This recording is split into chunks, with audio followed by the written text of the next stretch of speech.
सर्वांना नमस्कार. नमस्कार.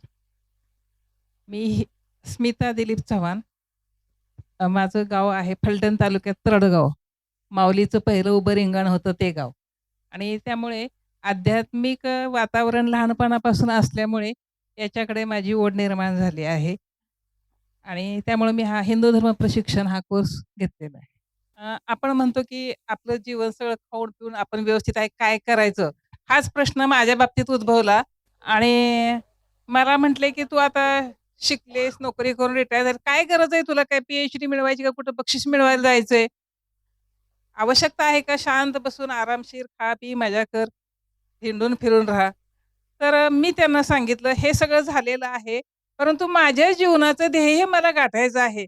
आज आपण पाहतो डिमेन्शियामुळं किती माणसं अशी पडतात विचार करून. नको ते विचार डोक्यात येतात.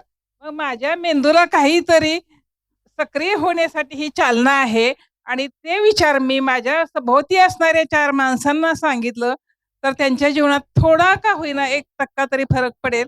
आणि अगदी जगाला नाही, पण माझ्या घरात नातवंड आहेत, माझी मुलं आहेत किंवा बहीण-भाऊ कोण आहेत त्यांना सुद्धा फरक पडेल. आणि त्यासाठी मग सगळ्यांना मी डावललं, की मला नाही पी-एच-डी मिळवायची काही नाही, परंतु माझ्यासाठी मला हे शिकायचं आहे आणि म्हणून मी हट्टासाने हा प्रयत्न घेतला.